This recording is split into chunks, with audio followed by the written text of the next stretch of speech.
Y'all ever read a book that's so bad that you now feel like it's your civic duty to fight the author on site? Because that's me and old Chris Philbrook here. Because I'm telling you, Chris, if you ever see this video and I ever see you in real life, I'm throwing hands. Clown to man, I am throwing hands. I do not even care. Drop my book. I know what you're thinking. Horace, you ain't even made it through the 3rd grade. How you reading books? And the truth is, I ain't. I listened to the audiobook. I only bought this book to have it as a prop and to highlight some stuff, like the words that I could figure out, to show my friends. Also, he charged me $13 for this book, and that's way too much for this garbage. I'm telling you. I feel like we need a little bit of background before we get into this. Here's the thing. I like books that are written by neckbeards. I like books about what neckbeards think women want. I don't know why. I think I just like to make myself angry. I like something to bitch about. And I found the Holy Grail. And that's Adrian's Undead Diary, Dark Recollection, Book 1, by Chris Philbrook. I want you to notice how big his name is compared to the whole rest of it. You gotta know, oh, Chrissy wrote this book. Chrissy put his hard work into this book. Alright?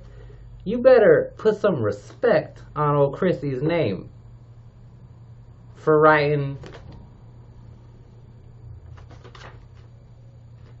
263 pages of bullshit. Now there's a thing with these books, not just this author. These books written by neckbeards are kind of hard to find. I don't know how I keep doing it. A common theme in these books is the main character is 6'6". He's tall as shit. Oddly enough, Adrian's only 6'1" in this book. But later I think he grows, because it mentions like 30 times. It switches perspective to this lady in the grocery store, and she says big like so many times in this book. She talks about how big this man is, like at least 30 times in 2 pages. I promise. I'm not joking. Buy the book. Listen to it free on YouTube. I think the whole audiobook is up there, honestly. Not that I've said, well, actually, I don't get no views, so it don't matter if I said that or not. It's still going to be up there. They always got to be tall. They always got to have, like, long flowing hair. Actually, in this one, Adrian's got a badass mohawk. Because we have to know how cool he is. They always, so I know, actually, a little bit. I know when I'm talking to you about this. A lot of y'all got a book series in mind. It's a very popular book series. And let me tell you something about that book series. One time, the author was doing an AMA, and I said, hey, was old Harry Dresden supposed to be a neckbeard? And I want y'all to know that I got downvoted so much, and everyone was real rude to me, and they asked me if I ever even read that book, and I did. And I know that old Harry Dresden was a neckbeard. And then now, these days, everyone's getting real popular online for making fun of those books, and that's kind of not fair to me, because I found that first. Anyway, off topic. So all these characters are 6'6", and they also gotta have, like, a decent body. Like, Adrian here, he's real muscular, because he was in the army. They always gotta have some army background, special ops background. Like, just, they gotta be special a little bit. So, Adrian here, he was in the army. He didn't go to the gym for his muscles. He earned them. Okay? He's not some Chad hanging out in a gym. He got these muscles from working hard. But now he's not. He's not in the army anymore. He works as a security guard at like a boarding school. It says security guard, but I think he's really the janitor. Because later in the series, it talks about how he's like sweeping up the halls. And then I think in this book, actually, it talks about him doing some yard work. I don't think that's what security does, to be honest. But I ain't never worked at a boarding school. Anyway, Chris here. Not Chris, just kidding. Adrian, I think it's a self-insert, honestly. So I kind of mix them both up in my head. Adrian lives in an apartment complex with his girlfriend, and she's not home at the time. It's his day off. He's gonna play some video games and be a real neckbeard. Honestly, he lives in an apartment with his girlfriend and his cat, and the zombie outbreak happens. Now, Chris here, he don't want to talk to you about the zombie apocalypse. He don't want to get into it. He just tells you it's kind of like Night of the Living Dead. It's them zombies, but now Adrian's here. So he sees someone get shot in his apartment complex and goes, oh, it's on. I gotta get out of here. Packs up his cat, packs up some of his stuff, and he knows that he's got some places to hit.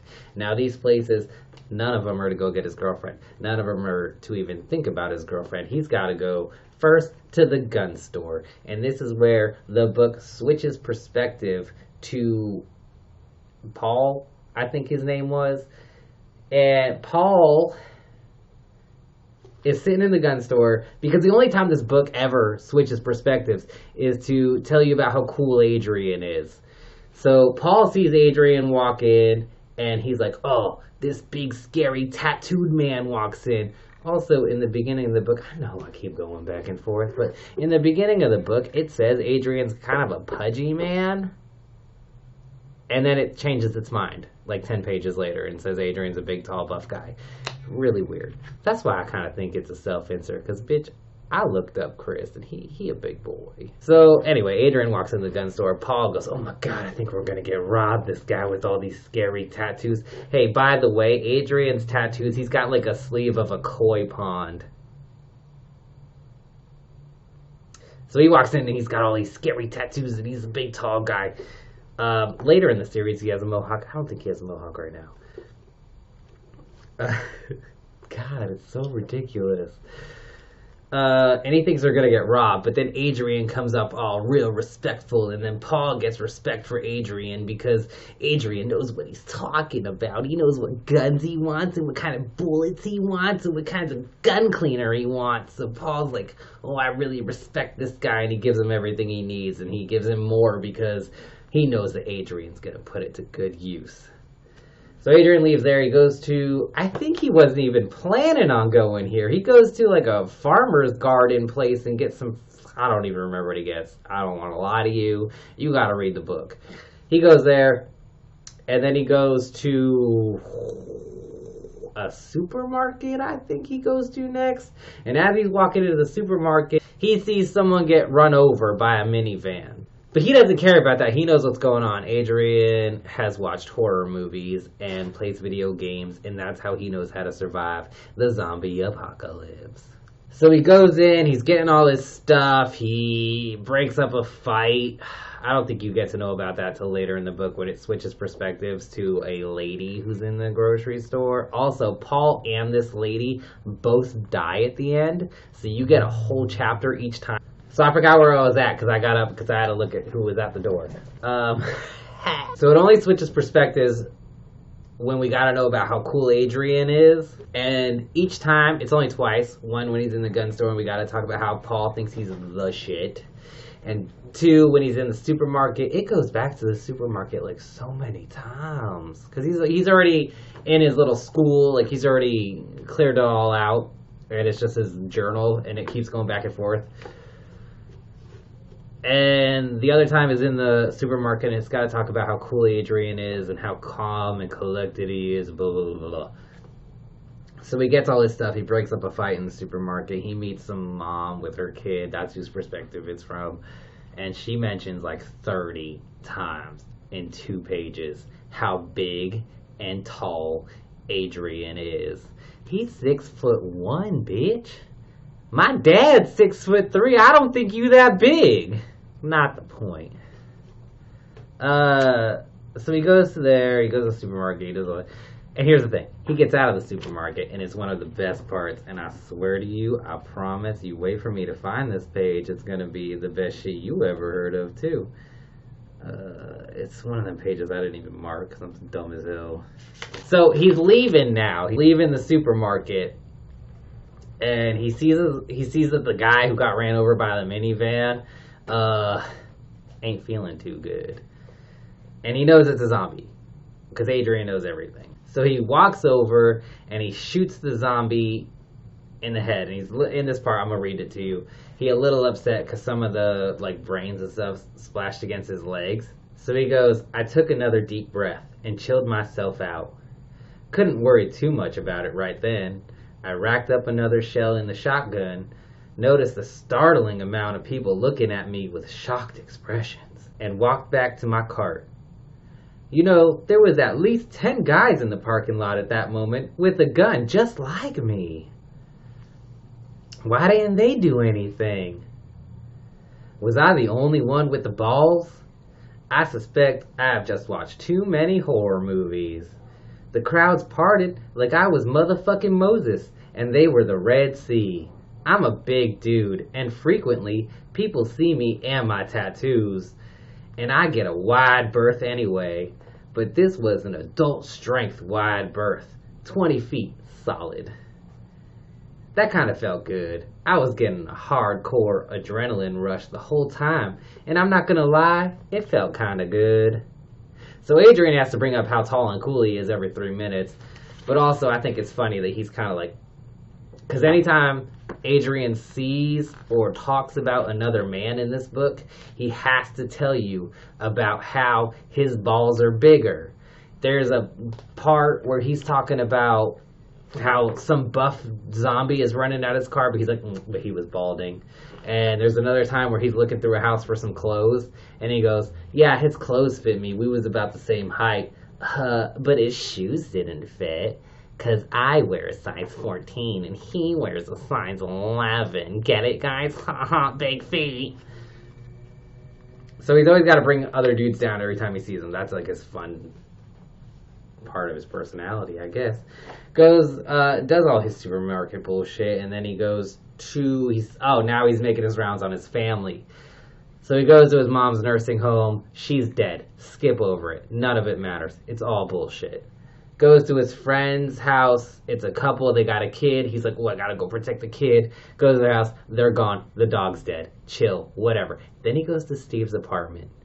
And Steve, I think, is maybe his, army buddy. I can't really remember. It's been a really long time. And he's like, me and Steve, we about to fucking survive, alright? So, he goes to Steve's apartment, and he's talking about how cool Steve is. I'm gonna find it. Hold on. Where's Steve? I know I marked him. Because Steve's like my favorite part of this book. Alright, so he goes to Steve's apartment. And he's talking about how cool Steve is. Actually, Steve kind of just like everybody that was born in maybe the 90s. Because he goes, I hit the buzzer for Steve's place. But there was no answer. I hit it again and waited another minute or two, but zilch. This was normal for Steve. Steve's couch was his close friend, and often you had to text him to get him to answer his buzzer. His priorities, that's kind of a big word for me, were a little different than most you could say. He also figured, fuck the doorbell. Everyone he knew that was coming over would text him anyway. Random doorbells were probably Jehovah's Witnesses or Girl Scouts trying to sell a product that wasn't a piece of ass. A little sketch, by the way, and this might be a nitpick, but it's kind of weird that you mentioned Girl Scouts and a piece of ass in the same sentence. That's a little sketch. Hence, no interest, and thus, no answer of the door. Pretty luckily, though, one of his neighbors, a cute chick, that I think he originally moved into the building to try and fuck, came out just then. She blew right past me, like I was a fucking lamp. No eye contact. No hello. Nada. Huh. Women. End of the world and I can't even get a phone number? I wonder if Steve ever got to fuck her. Seems like a bit of a waste if he didn't. So it's the end of the world, and this girl's like panicking. And I don't know, maybe trying to go to her family, trying to get out of the city. And he's mad because she didn't stop to say hello to him. Even though not once does it say that he said hello to her at all. He's just mad that she ran out the door right past him. Who the fuck is she to not acknowledge Adrian's masculine presence in the hallway, knocking on his friend's door? She don't even know you. You don't even live there. Excuse me? I love it. I love Adrian. He's great.